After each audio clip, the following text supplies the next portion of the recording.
Nah, terkait isu ini, memang isu tim seleksi sudah kita dorong ya sejak bulan Agustus. Kenapa sih harus cepat-cepat? Karena memang 6 bulan sebelum masa jabatan anggota KPU periode 2017-2022 berakhir pada 11 April 2022, itu jatuh pada 11 Oktober. Jadi kalau kita menghitung hari, tinggal 6 hari lagi termasuk hari ini. Nah, dalam waktu ini kami mendorong agar Presiden memilih figur-figur ahli kepemiluan yang punya kiprah teruji untuk pemilu Indonesia.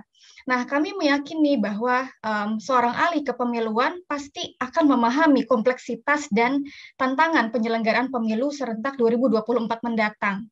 Salah satu harapan kami dari seleksi anggota KPU Bawaslu periode 2022-2027 adalah bahwa seleksi ini menghasilkan penyelenggara pemilu yang kompeten, punya kapasitas, punya gagasan-gagasan inovasi kepemiluan untuk penyelenggaraan pemilu 2024 nanti, yang juga akan bersamaan penyelenggaraannya ya di 1 tahun yang sama dengan Pilkada serentak 2024.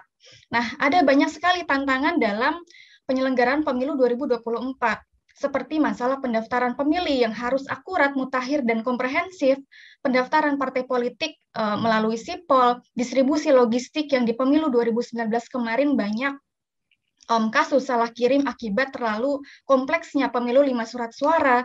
Lalu tentu KPU yang akan datang juga akan meneruskan gagasan KPU saat ini yang mau mendesain ulang surat suara untuk memudahkan pemilih, juga menyederhanakan administrasi di TPS.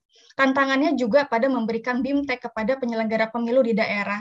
Belum lagi harus juga memikirkan penyelenggaraan tahapan di tengah situasi pandemi yang belum kunjung usai.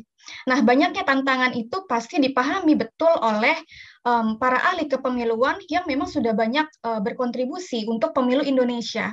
Oleh karena itu, kami mendorong Pak Presiden untuk memilih figur-figur ahli kepemiluan yang punya kiprah dalam pemilu Indonesia, karena kehadiran mereka di dalam timsel tentu menjadi jaminan akan lahirnya penyelenggara pemilu yang punya kompetensi dan keahlian dalam penyelenggaraan pemilu yang jurdil, tertib, profesional, berkepastian hukum, transparan, akuntabel, inovatif, efektif, dan efisien. Nah, poin inovatif ini juga harus menjadi perhatian Pak Presiden karena ada kebutuhan untuk kita punya paling tidak 1 orang di dalam keanggotaan KPU dan Bawaslu yang punya kapasitas dan perspektif yang baik mengenai teknologi kepemiluan dan keterbukaan data pemilu.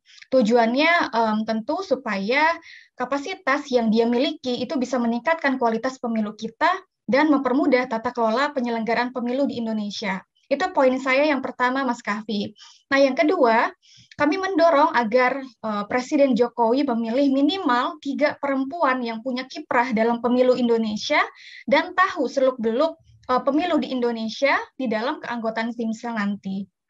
Karena anggota timselnya ada 11 ya menurut Undang-Undang Pemilu nomor 7 2017, jadi minimal 30% perempuan adalah 3 orang.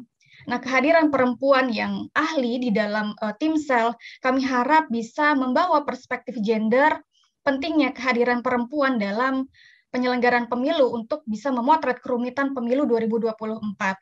Kami di Perludem punya harapan bahwa perempuan yang terpilih menjadi anggota KPU dan Bawaslu adalah perempuan-perempuan yang memahami pemilu, teruji punya komitmen tinggi terhadap demokrasi, terutama prinsip inklusivitas dalam penyelenggaraan pemilu, juga seorang komunikator yang baik. Nah, perempuan